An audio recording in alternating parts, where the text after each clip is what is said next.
Hello, welcome to the channel. This is your boy Silverback G. We're doing uh, the latest on Call of Duty Cold War and Warzone Season 3. So today we're going to be covering the new patch notes, and we're going to be looking at the new weapon that's just been introduced, the burst weapon, which is the CARV 2. So let's get into it. First things first, is the CARV the new meta weapon? Probably yes. And it's probably no surprise to a lot of you that uh, it follows suit that every new season there's a new gun, it usually ends up dominating. The only catch with this particular one is that it has a hell of a lot of recoil. So, in truth, I think it's not going to be as meta as previous burst rifles. However, uh, used at long range with attachments to try and control that recoil, this will still be right up there because the TTK for the CARV is better than any other burst rifle at the moment. So watch this space. In terms of very viable SMGs, my recommendations are still probably the XM4, which of course isn't an SMG at all. It's an assault rifle, but it can be run with the Raider stock, which helps a lot. You could also use the FFAR, and again with the Raider stock. And I think last but no means least is the Bullfrog, and that for me is my favourite at the moment, alongside the AMAX. So those are the very quick updates, and then let's take a quick look into the current patch notes, which have just been released this afternoon. So in terms of gameplay, one of the big changes here we've got is that the Street Sweeper, which has been the bane of my life for at least a week or more, is being removed from ground loot, and the even more fully automatic variant has been removed from ground loot as well. The rare variant has also been removed from supply boxes, and the epic variant has also been removed from supply boxes, and that's probably because there was a lot of opportunity for people to come out of the gulag camp and then squad wipe.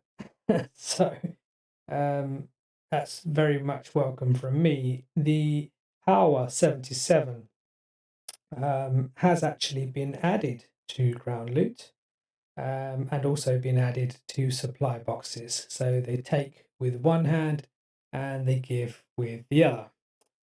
In terms of bug fixes, we've got a fix for map locations in Verdansk where players were for some reason allowed to go out of bounds.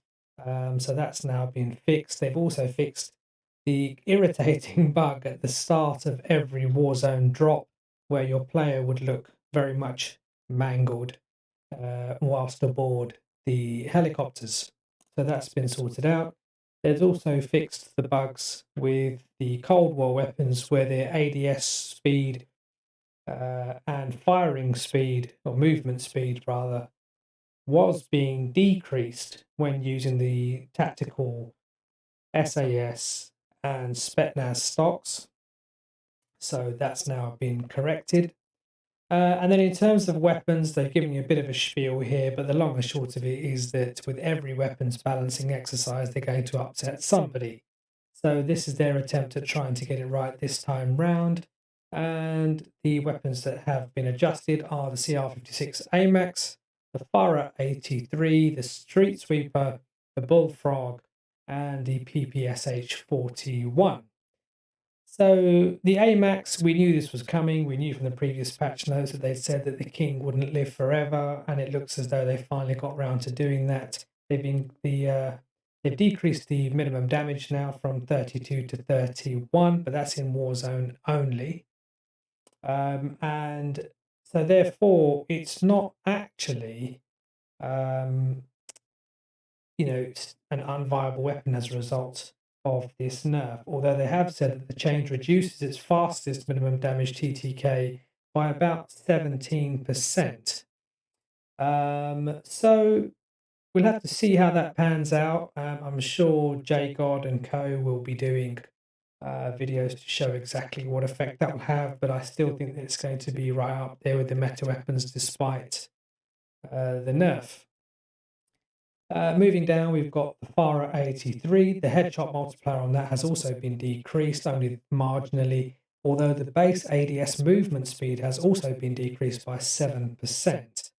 And the problem with that, as with a lot of the Cold War weapons, was that the movement speed is so much more superior to the Warzone weapons, um, to the Warzone weapons as opposed to the Cold War.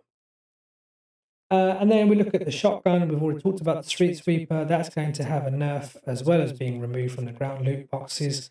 And here the hip spread is being increased. The recoil is also being increased, and the ADS speed, is being reduced slightly.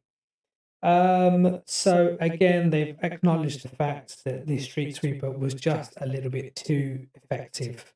Especially given the fact that it's a fully automatic shotgun, or at least one of the variants is. And then you've got the SMGs, which have also been adjusted. The Bullfrog maximum damage has been decreased. The damage range, however, has been increased, as well as the base movement speed and the sprint out speed, which has been increased by 13%. So as if it didn't already have excellent movement speed, you've now got a weapon which, in my view, is probably one of the best SMGs out there. The Ppsh, again, has had its maximum damage range increased by 4%, but crucially, its open bolt delay, which does cause a problem for some guns, especially, for example, the MAC-10, has been decreased by 80%, which is an absolutely huge amount for a gun of that type. So again, the PPSH, I think, is going to become a very viable weapon at close range. In terms of attachments, they've messed around with the barrels on sniper rifles, the combat recon specifically. They've decided that will increase the bullet velocity now by 12%, and they'll also reduce the idle sway by 33%. So watch out, all those people who hate snipers. I've got a feeling you're going to see a lot of snipers using this combat recon barrel. In terms of optics, they've just improved the way that the axial arms 3X works on the Cold War AK-47. And then in terms of stocks, the Raider and the KGB skeletal stock has also been decreased across all of the Cold War guns. And that's all across the board. So what I was saying earlier about Cold War weapons having a crazy movement speed has also now been reduced by 10%, especially on assault rifles and LMGs. However, on the submachine guns, so the SMGs, if you're using the SAS, the combat stocks or Spetsnaz, then they're reduced by slightly more. So watch out for those. It's going to be interesting to see where this takes us. Who knows now where we are? I mean, the FR 556 is still right up there if you're looking for an alternative to the CARV 2, the new weapon. The CARV, obviously, you'll need to unlock, and the challenge for that is a bit tricky. And I'll be working on that this week, so I'll come back to you with some gameplay soon enough. But that's about it for today's episode. Thanks very much for checking it out. I'll leave a link in the description to my Discord channel. If you feel like you want to like this video, please like and subscribe. It really helps me out. And also, if you want to find other players for Call of Duty Warzone, then please join my Discord group, and the link for that will be below. But until next time, thanks very much for tuning in. I'm out.